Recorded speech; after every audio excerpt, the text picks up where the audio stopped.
6 a.m. on this Wednesday morning. Thanks so much for joining us here on Up with KREM. I'm Channing Curtis. And I'm Tim Pham. We are halfway through the work week, my friends, and a little bit closer to the weekend. But my goodness, Thomas, yesterday, wasn't it just gorgeous? I was like, it is giving me weekend vibes already on a Tuesday. Yeah, I wish we could have taken Monday and Tuesday's weather and put it on the weekend and have it Saturday and Sunday, but tried to take as much advantage of it as I could. Definitely went on a longer walk yesterday just to soak in the sun's rays. We did get up to 73 degrees yesterday. This morning, looking beautiful outside as it stands, and it is pretty much warm for these hours. We're well into the 50s currently. We're still a half hour away to sunrise, but that is looking beautiful over downtown Spokane at the moment. But we're going to switch things over to Doppler radar. There's a cold front that's passing through the region right now. It will be responsible for some rainfall in parts of the region for today. But more importantly, it's just going to keep temperatures in the 50s. We are currently at 52 degrees. By noon, it'll be 51. And this afternoon, if we're lucky, it goes back to 52 degrees. So we're basically just stuck in the low 50s all day today because of that cold front with chances for showers.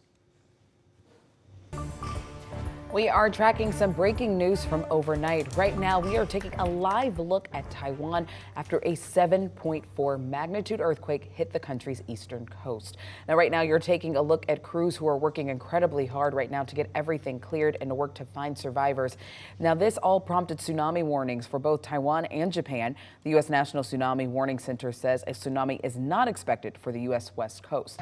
However, the earthquake did rattle the entire island, and this morning, we're getting new video of the incident. The quake caused landslides. It even brought down buildings. At this time, we know that at least 7 people are dead and hundreds more are injured. While the quake may be thousands of miles away from the U.S., it is hitting very close to home for many Taiwanese Americans. We're in shock, and just because the scare of the earthquake is tremendous. My mom was so scared. My mom was even crying, and then I told her to hide under the table. The earthquake was Taiwan's strongest in nearly 25 years. More tremors are expected in the coming days. Well, it is official. Washington State University has a new men's head basketball coach. WSU announced David Riley as the new head coach of the men's basketball program. The 35-year-old spent the last 3 seasons at Eastern Washington, leading the Eagles to a 62-38 record and 2 Big Sky regular season titles. Riley is now the 20th head coach in Wazoo's men's basketball history. He'll have a huge task ahead of him after at least 10 Cougar players hit the transfer portal this offseason already. Now, Riley did release this statement late last night saying, quote, "I'm excited to build on the foundation that has been laid here. We look forward to recruiting and retaining student athletes who want to be here and understand how special it is on the Palouse." We also heard from interim Washington State Athletic Director Ann McCoy on the hiring, who said in part, quote, "We are thrilled to have David Riley leading our men's basketball program as we look to build on this season's success." She went on to say throughout the process, Dave's coaching acumen was evident, as was his ability to create a winning culture. Well, sticking in Pullman, the WSU women's basketball star guard Charlize Legger-Walker has reportedly entered the transfer portal. She's one of the most decorated WSU women's basketball players of all time. She's a 3-time All-American, but just didn't play much this past season, of course, due to a torn ACL. Now it appears she's taking her talents elsewhere, and we'll just have to wait and see where she lands.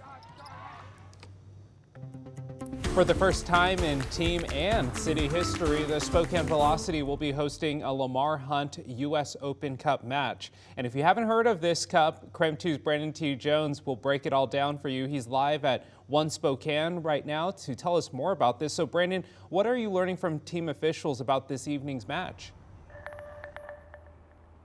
Yeah, good morning, Tim. Well, you know what I'm learning is that this is an absolutely huge deal, and I can tell you that, but I know someone here who can tell us a little bit more about that even better. Riley Harnato, you've heard from her before, right? Riley, how are you feeling today? I'm feeling good. It's going to be a big day. It's going to be an exciting day. Lots to do. Right. Well, talk to us about this tournament. How exciting is this? Yeah, I mean, our guys are stoked. We're stoked. This is a huge deal, not only for Velocity, but for Spokane, for our community, for our team, for our front office team. I mean, everybody is involved in this day. Everybody can be involved in this day.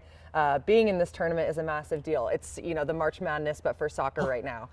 So this is our version of March Madness. This is how we're getting involved. So that is insane. Like that makes the energy that like pumped up. And I mean, we've already seen what the energy has been like here in Yes. Spokane. Can you talk about that a little bit and how it might translate to today as well? Yeah, our fans have been incredible. You know, we've got 509 Syndicate, who has started every match an hour before with their march to the match. You know, they start downtown and they march all the way here. For our home opener, there was a couple thousand of them. And we're hoping that energy just continues to prosper throughout the rest of the season. So that, I mean, that's huge. And then we've got all these people who come out today. We've got students, families, kids. We're trying to get our local soccer teams here. You know, everybody should be out at these matches because it's not just about, you know, the game. It's about being together as a community and supporting our guys. So yeah, so if you hear Riley's voice right now, you heard her. She said everybody needs to be out at these matches, and I think I agree with you on that. But can people come out today? Are there still tickets available? Yeah, so there's a ton of tickets still available. We've got a couple different price ranges, anywhere from $15 to $21, $31, depending on where you want to sit. It's accessible to everybody. So yeah, so if you want your tickets, you got to go get them now. Either call into our ticketing office or find our website online. So. All right, and when can people show up?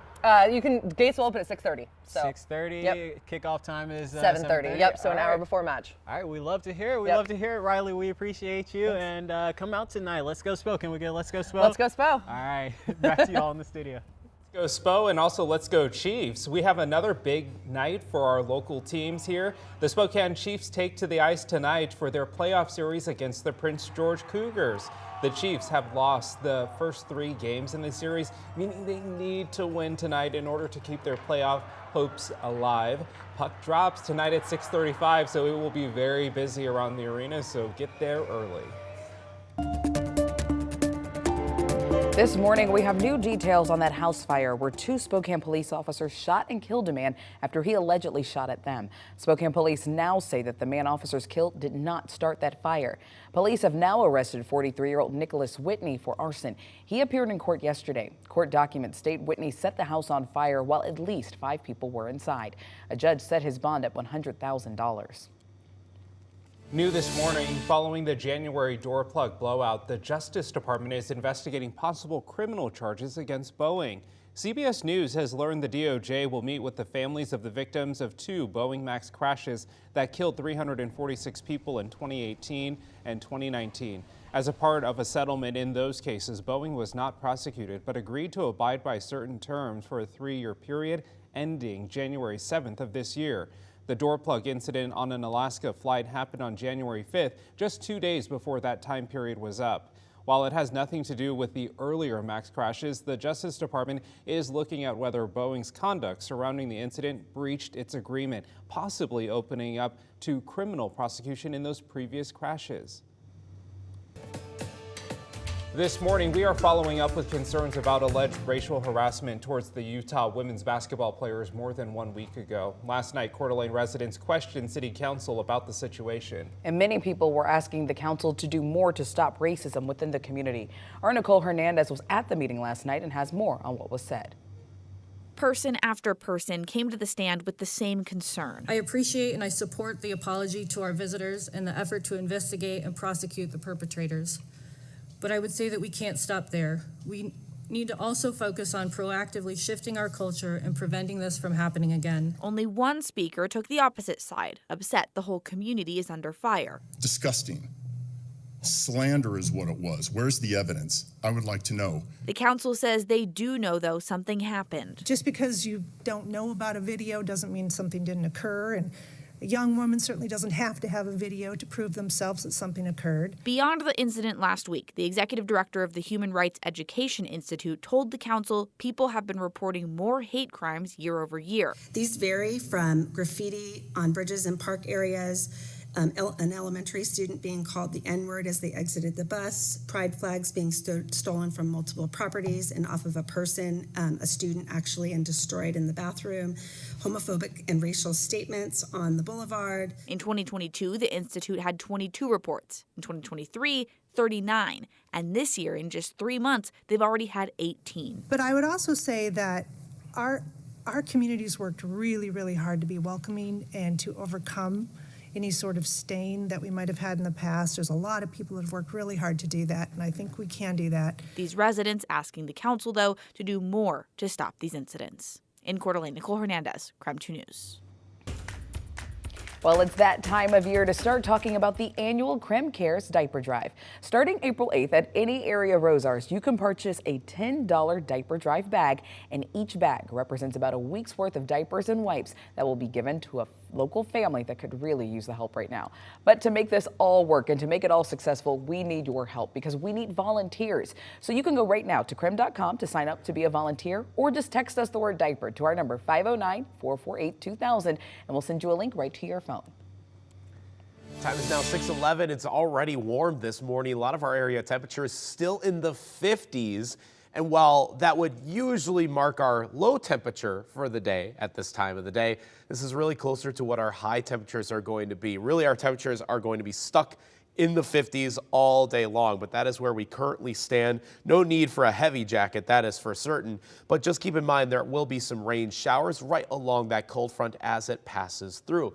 They'll still be few and far between, especially from Spokane and northward, but there will be locations closer to the Palouse from Pullman and eastward that will have the best chance for rain today. So that's why I put rain south, or rain southeast is probably the best way to describe that for today. And then overall, the most widespread rain is likely coming our way Thursday night, and we'll show you our computer modeling and how it simulates that for these next 72 hours, all coming up.